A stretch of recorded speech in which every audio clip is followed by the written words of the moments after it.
Hello everyone, welcome back to the daily dose of current affairs. Be educare family की तरफ से मैं आस्था शर्मा आप सभी का स्वागत करती हूँ। तो चलिए बिना किसी देरी के शुरुआत करते हैं हमारे 6 फरवरी 2021 की उन ताज़ा 5 खबरों की जो आपके लिए आपके एग्ज़ाम पॉइंट ऑफ व्यू से आपकी जनरल नॉलेज बढ़ाने के लिए बहुत बहुत ज़रूरी हैं। तो आज की पहली खबर है कि नासा ने प्लान किया है कि वो मार्स आइस मैपिंग मिशन का लॉन्च करेगा। अब ये क्या है, ये किसके साथ साइन किया है नासा ने, ये मैं आपको बताऊंगी।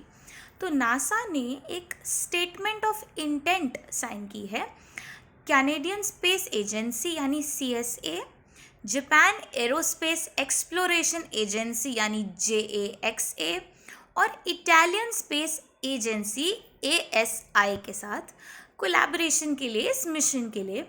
और ये कैसे फ़ायदेमंद रहेगा, कैसे किफ़ायती रहेगा, इससे क्या होगा? तो इससे एक्सेसिबल वाटर आइस का आइडेंटिफिकेशन और कैरेक्टराइजेशन में मदद मिलेगी, जो कि ह्यूमन टेंडेड साइंस जैसे कि आइस स्कोरिंग की सपोर्ट के लिए, कि लाइफ की सर्च के लिए, कि मार्स पर लाइफ है या नहीं, उसकी सर्च में और मदद करेगा।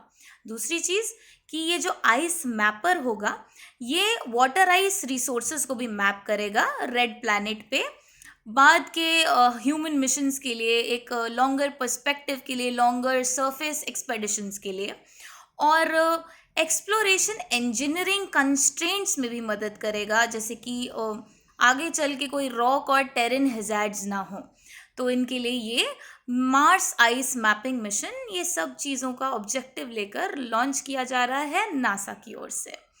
दूसरी खबर है कि इंडिया ने एक्सपोर्ट अप्रूव कर दिया है 156 यानी 156 डिफेंस इक्विपमेंट्स का, जिनमें ब्रह्मोस, तेजस, अस्त्रा मिसाइल भी इंक्लूड हैं।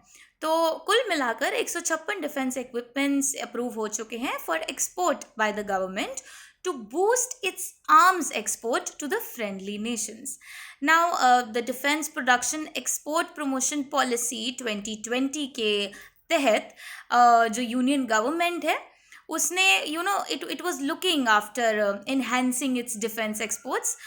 किस एम से, किस मुद्दे से? With an aim to record the export of defence equipment worth $5 billion by 2025। तो ये ऑब्जेक्टिव लेकर चल रहे हैं और ये होगा बिल्कुल ऊपर वाले की दुआ से।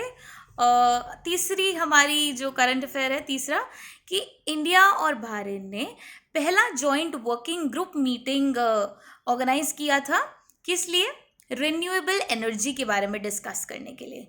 So during the meeting between India and Bharat, both Nations underscored the significance of renewable energy to meet the climate change goals। कि आपको पता है ग्लोबल वार्मिंग बढ़ गई है, क्लाइमेट बहुत ही अजीब तरीके से चेंज हो रहा है, वियर्ड बिहेव कर रहा है। तो इस सब के डिस्कशन के लिए, इसकी इम्पोर्टेंस को जानने के लिए एक डिस्कशन ज़रूरी था।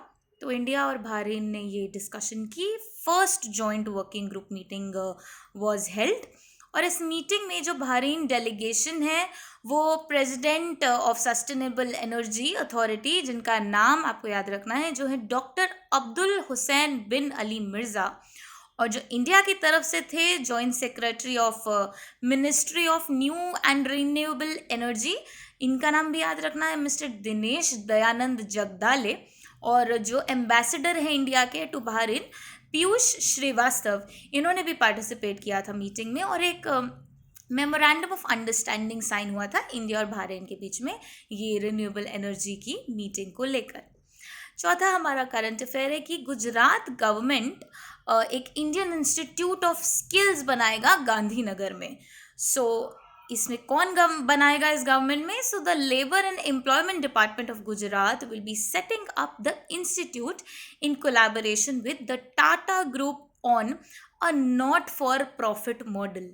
तो इससे मुनाफा कमाना इनका मेन एम नहीं है, बल्कि इसका ऑब्जेक्टिव क्या है? So the Indian institute of skills IIS Gujarat will help in preparing the skilled man power in the fields of cybersecurity, artificial intelligence, augmented reality, addictive manufacturing, cloud based application, system integration, simulation solutions और बहुत सारे areas को भी ये cover करेगा. सो खाली profit ही इनका main मुद्दा नहीं है, इनको ये सब चीज़ें चाहिए अपनी फ्यूचर जनरेशन्स में, और उनको प्रिपेयर करना है इस सब चीज़ों के लिए. तो इसलिए ये सेटअप होने जा रहा है गुजरात में, गांधीनगर में. और आज का आखिरी करंट अफेयर है कि high speed 4G mobile internet restore करा जा चुका है जम्मू एंड कश्मीर में कुछ 17 महीनों के बाद अप्रॉक्सीमेटली. तो ये ऑर्डर इशू किया गया था एक स्पेशल कमेटी की एडवाइस पे. सुप्रीम कोर्ट की एक कमेटी थी जिन्होंने रिव्यू किया सारे सिक्योरिटी सिनेरियो को, और फिर उन्होंने सोचा कि चलो ठीक है यार, अब रिस्टोर कर देते हैं, बहुत हो गया. तो 4G मुबारक हो. And this 4G mobile internet service जो थी जम्मू एंड कश्मीर में, ये कब सस्पेंड हुई थी? आर्टिकल 370 के एब्रोगेशन के बाद, जो कि है August 5th 2019, और bifurcation of Jammu and Kashmir into 2 union territories in August 2019. तो इसके बाद से 2G मोबाइल सर्विसेज ही चल रही थी.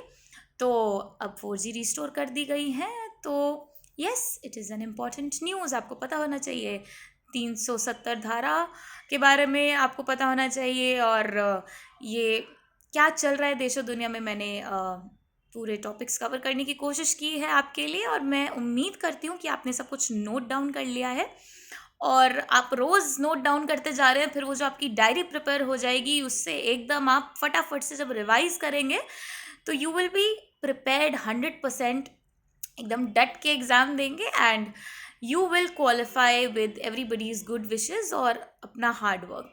तो मैं उम्मीद करती हूँ आपने लाइक तो कर ही दिया होगा इस वीडियो को. शेयर भी करिए, क्योंकि नॉलेज बांटने से बढ़ती है, तो शेयर भी करिएगा. और हाँ, नॉलेज बटेगी तब ना जब आपको पता लगेगा इसके बारे में, तो उसके लिए सब्सक्राइब करना मत भूलें. और हमेशा से बोलती आई हूँ, बोलूँगी कि वो बेल आइकॉन पे प्लीज़ क्लिक कर दीजिए, ताकि आपको नोटिफिकेशंस आ जाएं जब भी हम अपनी अगली वीडियो अपलोड करें. So till then, this is Aastha Sharma signing off, and have a very nice day. Take very good care of yourself. और मुलाकात होगी हमारे अगले सेट ऑफ करंट अफेयर्स के साथ कल. तो चलिए, तब तक वेरी गुड बाय.